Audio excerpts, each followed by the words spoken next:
നമസ്കാരം. മതം പൊട്ടിയ ആനയെ പോലെ 2 ദിവസമായി കേരളക്കരയാകെ വിറപ്പിച്ചുകൊണ്ട് അൻവർ എന്ന നിയമസഭാ സാമാജികൻ ചില വെളിപ്പെടുത്തലുകൾ നടത്തുകയുണ്ടായി. നമ്മുടെ സംസ്ഥാനത്തിന്റെ ക്രമസമാധാന ചുമതലയുള്ള ADGP അജിത് കുമാറിനെ കുറിച്ചാണ് പറഞ്ഞു വരുന്നത്. കേരളക്കരയൊന്നാകെ ഉറ്റുനോക്കിയ ഓയൂർ കുട്ടിയെ തട്ടിക്കൊണ്ടുപോകൽ കേസ് ആദ്യം തന്നെ കുട്ടിയുടെ അച്ഛനിലേക്കും നഴ്സിംഗ് സംഘടനയായ UNAയിലേക്കും അന്വേഷണം നീളുന്നതായി കണ്ടു. ഇപ്പോൾ ആരോപണ വിധേയനായിരിക്കുന്ന ADGP അജിത് കുമാറാണ് ആ കേസ് അന്ന് അന്വേഷിച്ചത്. കേസിലെ പ്രധാന തെളിവുകളിൽ ഒന്നായ CCTV ദൃശ്യങ്ങളിൽ ഉണ്ടായിരുന്ന കാറല്ല പിന്നീട് തെളിവായി കണ്ടെത്തിയ കാർ. കുട്ടിയെ കൊല്ലത്തിറക്കി വിട്ട് അനിതാകുമാരി ഓട്ടോറിക്ഷയിൽ ആരുടെ അടുത്തേക്കാണ് പോയതെന്നും തമിഴ്നാട്ടിൽ വെച്ച് പത്മകുമാറിനും കുടുംബത്തിനുമൊപ്പം ഉണ്ടായിരുന്ന ആ സുഹൃത്ത് ആര് തുടങ്ങിയ ചോദ്യങ്ങൾക്കൊന്നും ശരിയായ ഉത്തരം പോലീസിന്റെ ഭാഗത്തു നിന്നും അന്ന് ലഭിച്ചിരുന്നില്ല. ആ പ്രധാന തെളിവുകളിലെ വൈരുദ്ധ്യം കാട്ടിയും പോലീസിന്റെ തിരക്കഥയിലെ ചില പൊരുത്തക്കേട് അന്ന് നവലോകൻ ന്യൂസ് വാർത്ത ചെയ്തിരുന്നു. അന്നത്തെ ആ വാർത്തയിലേക്ക്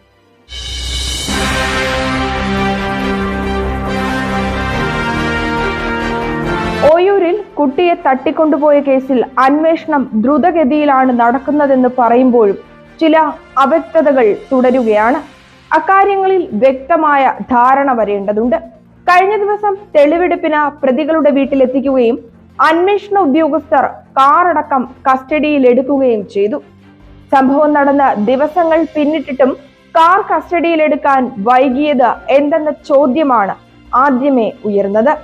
എന്നാൽ കുട്ടിയെ തട്ടിക്കൊണ്ടുപോയ കാർ സംബന്ധിച്ച് ഇപ്പോഴും അവ്യക്തത തുടരുകയാണ്.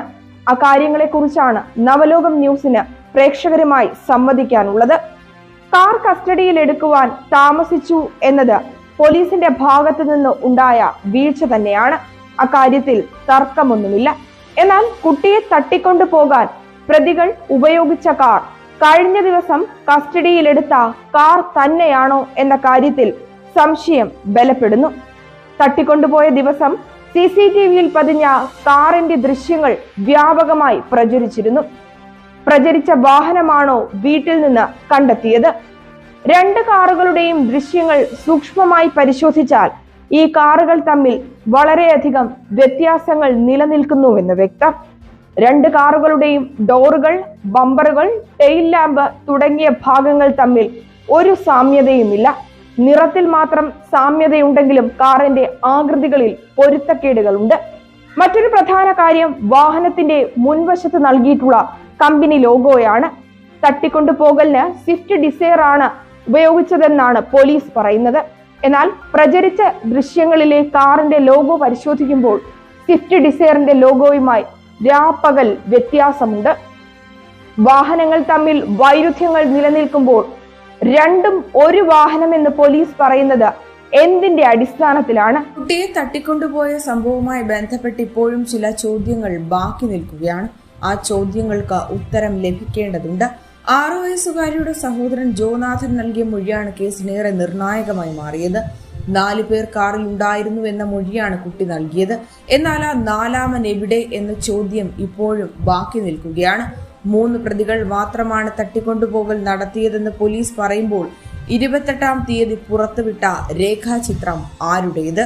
കുട്ടിയെ തട്ടിക്കൊണ്ടുപോയതിനു ശേഷം പാരിപ്പള്ളിയിലെ കിഴക്കേ നടയിലെ കടയിൽ സാധനം വാങ്ങാനെത്തിയ പത്മകുമാറിന്റെ ഭാര്യയ്ക്കൊപ്പം ഉണ്ടായിരുന്ന പുരുഷൻ ആരെന്ന ചോദ്യം ഇപ്പോഴും ബാക്കി നിൽക്കുകയാണ്. രേഖാചിത്രം പത്മകുമാറുമായി ഒരു സാമ്യവുമില്ലാത്തതാണ്. അപ്പോൾ പിന്നെ ആരുടേതാണ് ആ രേഖാചിത്രം?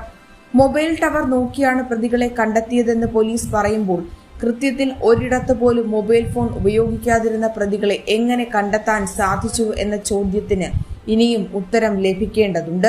കുട്ടിയുടെ അച്ഛനിലേക്ക് വരെ അന്വേഷണം വ്യാപിപ്പിച്ചിരുന്നു പോലീസ്. ഇതിനുള്ള സാഹചര്യം എന്താണ്? ഇപ്പോൾ അച്ഛനുമായി ഈ പ്രതികൾക്ക് ബന്ധമില്ലെന്നും സാമ്പത്തിക ബാധ്യത മാത്രമാണെന്ന് പറയുമ്പോഴും നഴ്സിംഗ് സംഘടനയിലേക്ക് വരെ അന്വേഷണം വ്യാപിപ്പിച്ചതിന് പിന്നിലെ കാരണങ്ങൾ എന്താണെന്ന് വ്യക്തമാകേണ്ടതുണ്ട്. മറ്റൊരു പ്രധാനപ്പെട്ട കാര്യം, കുട്ടിയെ ആശ്രമ മൈതാനത്ത് ഉപേക്ഷിച്ചതിനു ശേഷം ഓട്ടോറിക്ഷയിൽ തിരിച്ചു മടങ്ങിയ അനിതകുമാരി എവിടെ ഇറങ്ങി എന്ന ചോദ്യത്തിന് ഇപ്പോഴും ഉത്തരമില്ല. UNA എന്ന നഴ്സിംഗ് സംഘടന നടത്തുന്ന സാമ്പത്തിക ഇടപാടുകൾ, മറ്റിടപെടലുകൾ എന്നിവയെക്കുറിച്ച് പുറം ലോകം അറിയാതിരിക്കാനാണ് അജിത് കുമാർ ഇവരിൽ നിന്നും സാമ്പത്തികം സ്വീകരിച്ച് പുതിയ തിരക്കഥയുണ്ടാക്കി പത്മകുമാറിനെയും കുടുംബത്തെയും തടങ്കലിൽ അടച്ചതെന്ന ആക്ഷേപം ആ നാട്ടിൽ ഉയരുന്നുണ്ട്. അതിനാൽ തന്നെ ഓയൂർ കുട്ടിയെ തട്ടിക്കൊണ്ടുപോകൽ കേസ് CBI അന്വേഷണം നടത്തേണ്ടത് അത്യാവശ്യമാണ്. News desk നവലോകം.